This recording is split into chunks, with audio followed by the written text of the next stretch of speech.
4.3 billion people live across this vast continent called Asia. And we are telling their stories. On this edition, Detox Temple, inside a Buddhist sanctuary in Thailand with a unique method for drug rehabilitation. Helping the homeless, a group of Indians gives street dwellers a helping hand and a makeover. And from scavenging to dancing. Meet some children from Manila's slums whose lives are changing because of ballet. I'm Tony Cheng and this is Assignment Asia.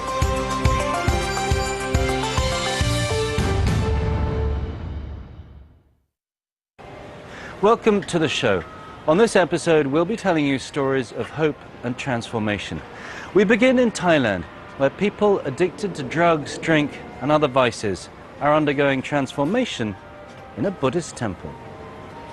I travelled to Wat Tam Krabok, hundreds of kilometres to the northeast of Bangkok, and witnessed its unusual way of detoxifying and transforming its patients. Set deep in the hills of central Thailand, an isolated Buddhist sanctuary. A unique order of forest monks with an expert knowledge of the plants and herbs in the jungles they roam. The temple is now a centre of global renown, with a controversial treatment that claims to be effective in treating addiction. But the monks also have a weapon, a potion brewed from a secret recipe, with the power to purge. It's horrible. Worst thing ever, man.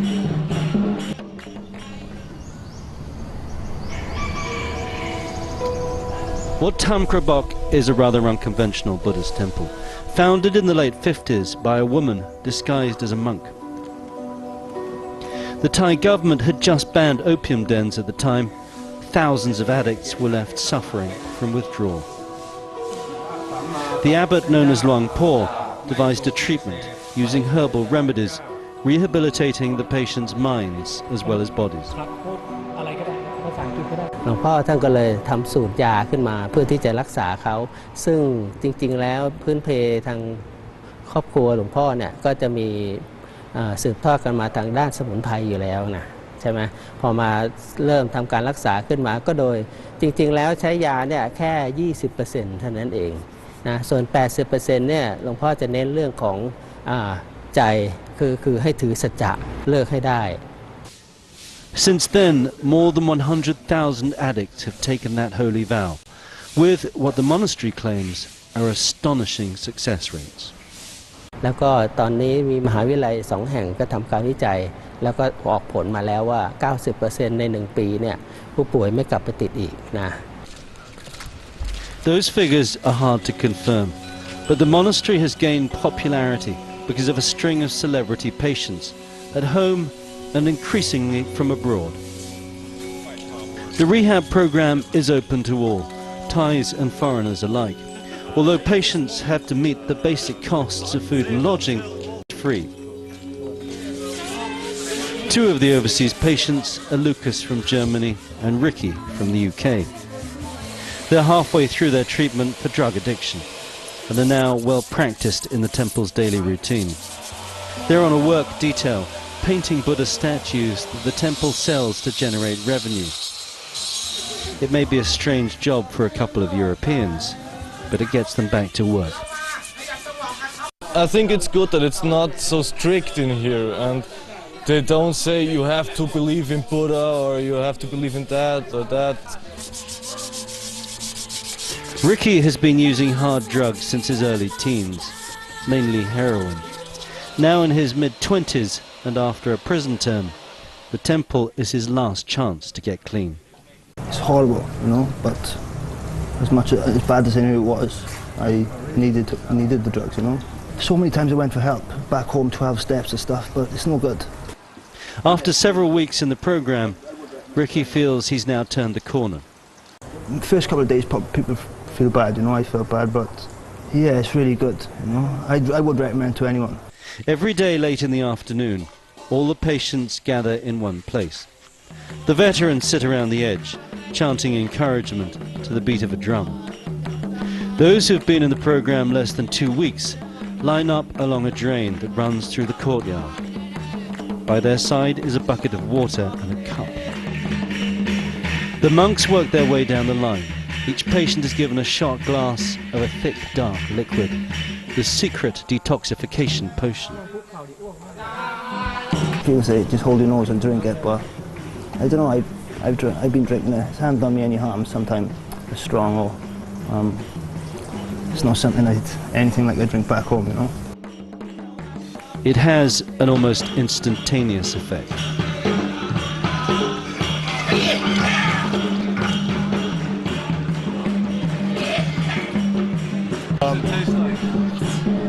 Terrible. It's horrible, bro. But afterwards, does it make you feel better? No. No. The potion's brewed from a secret recipe of more than 100 wild plants and herbs. Exact quantities and extraction methods are a secret that takes years to learn. These are then stewed for days in a huge urn, eventually producing a pungent liquid with what the monks say is the power to detox the most hardened addict. Okay, well this is the thing. Ooh, it's pretty hot. A little bit warm, yeah. A little bit warm. And this is not the medicine that makes the patients vomit. It's a much watered down version, but let's give it a try. It's supposed to have amazing health benefits. It's rather bitter, I have to say. But they say that if you continue to drink this, it'll get rid of all the toxins in your body and you'll slowly start to recover from any sicknesses you're suffering from. Ooh, it is bitter.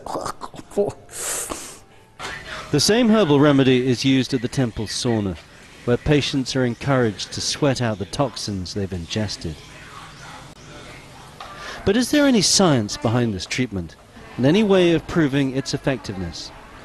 Dr. Virat, Thailand's foremost expert in drug rehabilitation, has seen tens of thousands of patients with all sorts of addictions. Although he thinks there's no danger from the temple's detox potion, he says it's more for the mind than the body. So like a belief or psychological effect. In what temple is seem to be like a cold turkey in the old version, but the safety and is important too when using this style of the treatment. As for the temple's claims of a 90% success rate, he's a bit more skeptical. People only one chance to treatment, so they cannot come again. So we not know they relapse or not after that. Sasha is a Russian monk who works with the foreign patients. He came to the temple as an addict himself, and he agrees that it was the treatment for his psychological state that really made the difference. When I stop use things what kill myself, stop use many poisonous things, my reason grow up, and I start thinking about things, about action truthfully. That revelation persuaded Sasha to stay on and enter the monkhood. Ricky's been living in this shared dormitory since he entered the program. He was using drugs when he arrived, but since then he's had nothing to help with his withdrawal. It's one of the hard and fast rules of the temple. Addiction must be cured with the power of the mind alone. No medicine at all, no, nothing. Not even paracetamol? No, even paracetamol, nothing. Another basic component of the treatment is that everyone takes part in the daily routine of the temple. The monks gather every morning for breakfast, their only meal of the day. When the meal's finished, the patients wash the dishes and clean up. When I was on drugs, I used to do nothing, you know, it's everything I wanted to do. I was lazy and we're thinking, oh no, make it later. And so you learn how to get a routine, a daily routine in your life. It may not seem like much, but for these addicts, it's the first step on the road to normality. Getting people clean in a remote setting is one thing, but what about the temptation of the outside world? For many reformed addicts, this is where the real danger of relapse lies. Ricky thinks the temple's given him the strength to clean up, so that when that moment comes, he can resist. Before I'd say no, you know what I mean? I could even see myself if I go back home or something, I'd go back in the same thing. But now I'm stronger, you know? The longer I stay here, the stronger I got. เราคิดว่าเราทำให้เขาเป็นที่พึ่งของเขาได้ไงเขาเลิกไปแล้วเขาเป็นที่พึ่งของเขาได้เขาหายสิ่งที่สำคัญที่สุดคือเราทุ่มเทเรารักษาเขาฟรีไม่ได้คิดค่าใช้จ่ายใดๆ The temple has just one basic rule. Patients can go through the program only once. If they do relapse, then they must seek help elsewhere. For most patients who've traveled down the difficult path of addiction, however, this is already the end of the road. The monks running the rehabilitation program say that they can only do 5% of the work. The rest has to come from the patients themselves as they struggle to free themselves from addiction. Next on Assignment Asia, get to know some young professionals and students in India who are trying to make life better for the homeless.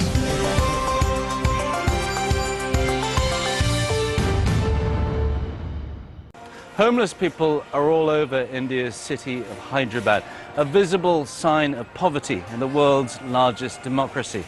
But instead of alms, a group of volunteers have decided to offer them a physical makeover instead, offering free services like a bath and a haircut. Rawinder Bawa went to meet the young people whose generosity is transforming not only the street people's lives, but their own as well.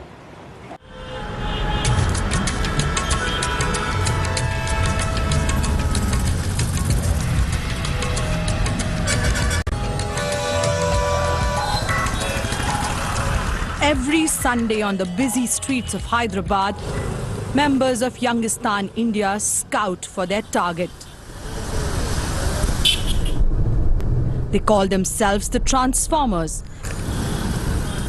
And their search is on until they find what they are looking for. Yadgiri is a homeless beggar who has not bathed for a long time. He's been living on the streets for 3 years and says he was deserted by his family when he lost most of his eyesight.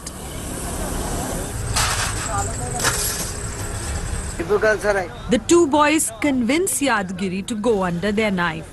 But it's not a surgical operation, it's a makeover.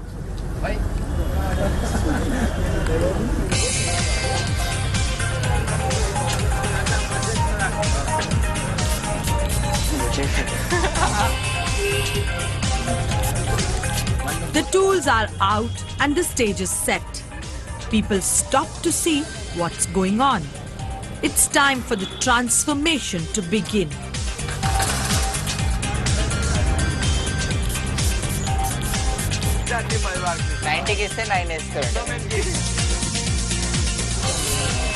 Yadgiri is trimmed and shaved, and then he gets ready for a bath arranged by the boys.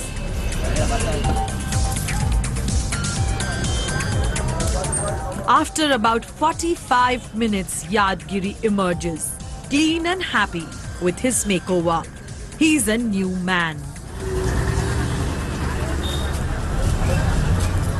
Nena, bichamadkon battuno sir. Nenu onki laluchi len nen. Kodukularu pellamkule na kandanikule. Na batku nenu na kala meeda nenu nilabadutuna. Onki aasapada nenu. Inka 10 mandiki danam iyamante nenu. అంత శక్తి ఉంది నా కానీ వానికి నేను వాళ్ళకి లాచారు లేను నేను పెళ్ళాంకు లేను కొడుకు లేదు కోడలకు లేను. Swaroop and Praveen are members of Youngistan India, an organization that helps the downtrodden develop a better outlook on life. Every weekend, young professionals and students come together to volunteer. You're there with us for 6 weeks.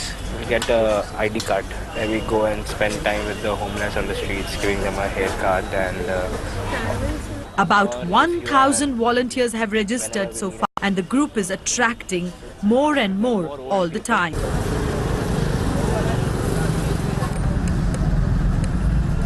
Ravinder survives on 1 meal a day.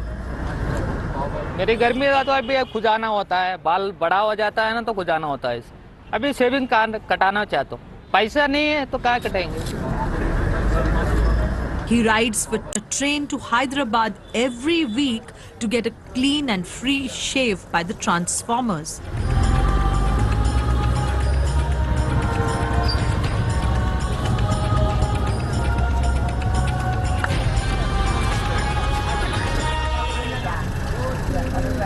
But the transformations are not one-sided. Some of the volunteers themselves go through unexpected experiences. Swaroop, who has his own business, says he's a different person today. He joined the group 2 years back. In the past, I used to be so much proudish, an attitude. बहुत गंदा था मैं. एक जने को respect नहीं करता था. Elders बोल के respect नहीं, छोटे बच्चे बोल के respect नहीं, कुछ भी नहीं था. यंगिस्तान में ज्वाइन होने के बाद एक सर्कल पैदा हुआ मेरे पास. बोले तो एक सर्कल, नया सर्कल आया, नए लोग, नए फ्रेंड्स. वो सर्कल से पूरा चेंज हो गया. Within fraction of weeks, change हो गया मेरा mindset भी चेंज हो गया था. Come. Arun Yelamati is one of Youngistan India's 4 founding members, all friends who came together to help the homeless and destitute. We started by giving food, it's very important. We know that once we give food to them, we believe there is a need more for them. There is only food cannot finish their cost of living. So once we start giving them food, we notice the need is more in them. Volunteers pay 100 rupees a month or about $1.50 to take part. With these small donations, Youngistan India can stay afloat, but sometimes the lack of money is obvious. But still, the volunteers are able to touch many lives. The group is overflowing with energy and comes up with new ideas all the time. Using funds from volunteers and from donations, they prepare food for downtrodden every weekend. Those who never entered their own kitchens have become culinary specialists. Once the food is ready, it is packed and distributed by the so-called hunger heroes. While the transformers operate during the day, the hunger heroes come out in the dark. They are ready to roll on the roads as the sun sets with the food that they have cooked for the hungry to be fed so that they do not sleep hungry in the night. Distribution of cooked food goes on till late in the night.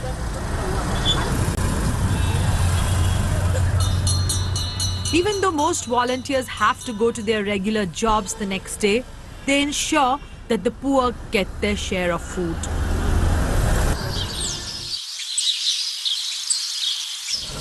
And as the sun rises, the city prepares for another day.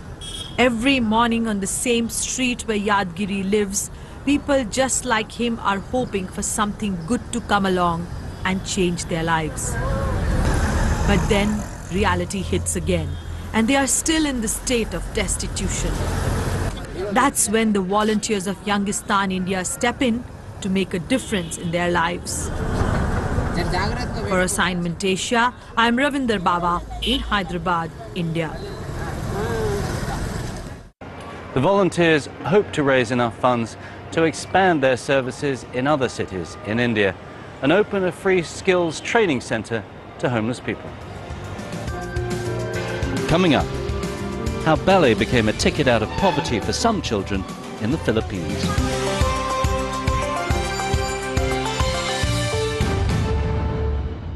Ballet is traditionally considered to be an elite art form. But in the Philippines, it's becoming a vehicle for some poor children to get out of the slums. From Manila, Barnaby Lowe tells the story of 2 young children who are getting the chance for a better life through ballet.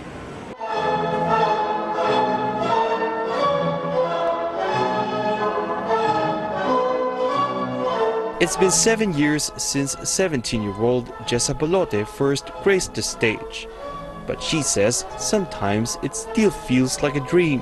Opo, minsan parang pong iisip ko na, parang ba't ako nandito, parang nanaginip lang ako, tapos minsan tinatanong ko sa kasamahan ko, totoo ba to? it is, and tonight she's a star, dancing with the rest of Ballet Manila for a preview of their performance at the 2015 Asian Grand Prix in Hong Kong. But Jessa says she never imagined she'd be here one day. Her journey has been nothing short of a fairy tale. Naiisip mo, kung nakakauwi ka dito, kung gaano nakalayo yung buhay mo ngayon sa buhay mo dati? Opo. Anong po talaga? Parang ibang-ibang po talaga.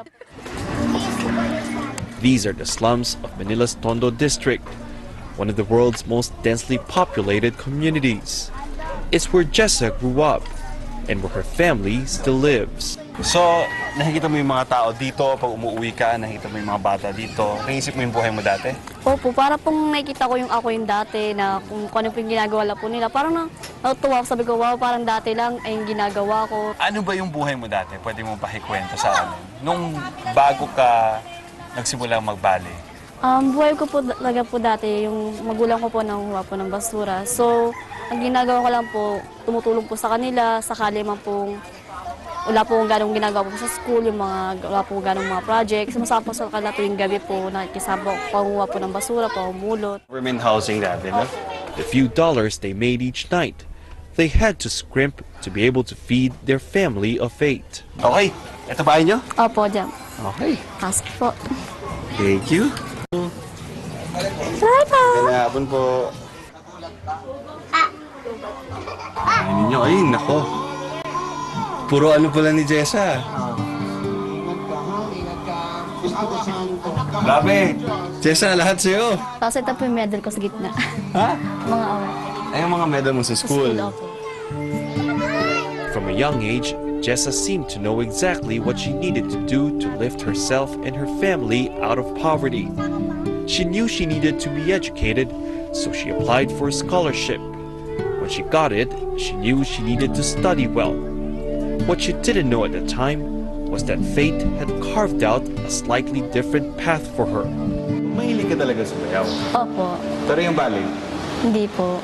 Nakaalam? Wala po akong alam dun. Sa school po kasi namin, kasi nga po scholar nga po siya ng ballet po. So, nagkaroon po siya ng one time po ng field trip. So, lahat po kami nanood. So, nakapanood po, first time ko po manood po ng ballet, Pinocchio po. Hindi pa po ako nagbabalay niyo. So, parang naano po ako namangha. The donor Jessa was referring to is Ballet Manila, one of the Philippines' premier ballet companies, the brainchild of the country's prima ballerina, Lisa Makuha Elizalde. Lisa made a name in the international ballet scene in the 1980s when she became the first foreign soloist of the prestigious Kirov Ballet of Russia. When she returned to the Philippines, she continued to dance. She made it her mission to bring ballet to the people and people to ballet. I started to perform in the provinces, in basketball courts, in cockpit arenas, on the streets, on top of soft drink cases that they would nail together, because Anna Pavlova did it in her time. Yeah. The great Russian ballet dancers would go all the way to the front to dance on ground that was just covered by canvas in order to entertain the soldiers. I wanted that kind of reach for my art. She collaborated with other Filipino ballet artists and trained new dancers. Ballet Manila was born. Two of the company's first dancers, Lisa taught at her parents' house pro bono. In 2008, she institutionalized the program and called it Project Ballet Futures. Here in the Philippines, ballet is often seen as high art, a dance common folks are not accustomed to watch, be a part of. But that is what this school, led by the country's prima ballerina herself, is trying to change. We added the benefits for the scholars. We started to give them nutritious meals, vitamins, milk. We gave them equipment, and we started getting them in at a younger age. We started getting them in at 8, 9, 10 years old. One of the first auditions was held at Jessa's school. Jessa didn't think she had what it takes to become a ballet dancer, but she tried anyway. Parang natakot ako, kinakabahan kasi parang hindi talaga sa akin yun. Kasi hindi ko talaga akalain na makakapasok ako. Kasi siguro din po nakapasok ko dahil sa grade ko po sa school. Mataas po mga marka ko. But Lisa saw promise in Jessa from the very beginning. Jessa was really unusual in the fact that she was a combination of talent, dedication, commitment, hard work, and she also had, of course, the body and the strength, the resistance, and the grit and determination to continue training and continue to progress in leaps and bounds. Jessa is now a full-fledged company dancer.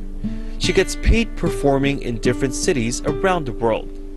Ballet Manila also lets her stay in this apartment for free, so most of what she earns goes to her family.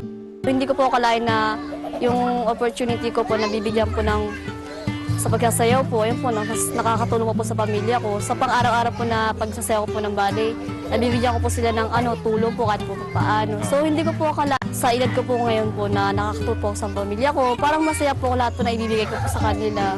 Yung mga dapat hindi ko po dapat pong gawin, nagagawa ko na po.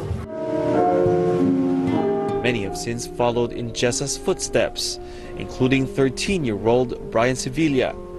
Like Jessa, he was handpicked from a school audition.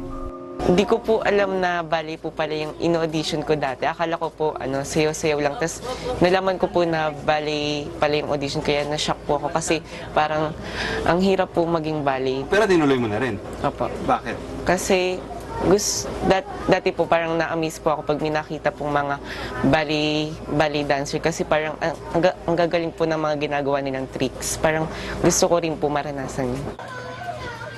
Brian hasn't looked back since.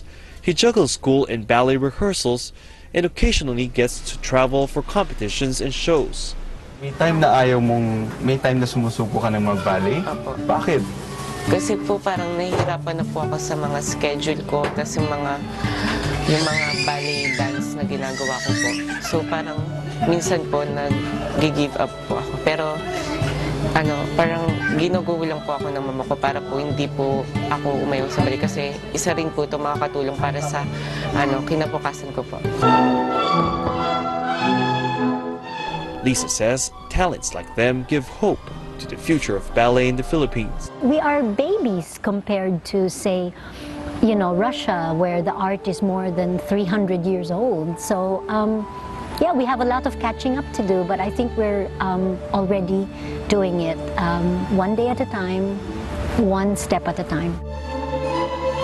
Both Jessa and Brian plan to make a career out of ballet, one that may not end up as legendary as their mentor, Lisa Macujas, but one that could pave the way for more Filipino talents to dance their way out of poverty. For Simon Asia, I'm Barnaby Lowe in Manila. Jessa and Brian both received citations at the 2015 Asian Grand Prix International Ballet Competition in Hong Kong. And Ballet Manila continues to receive donations to support and shape the future of scholars like them. You can learn more about this and all the other stories on today's program at our website, www.assignment-asia.com. That's all the time we have for this week. I'm Toshing, and join us again on Assignment Asia. Share your thoughts and contribute story ideas for future shows by contacting us on social media.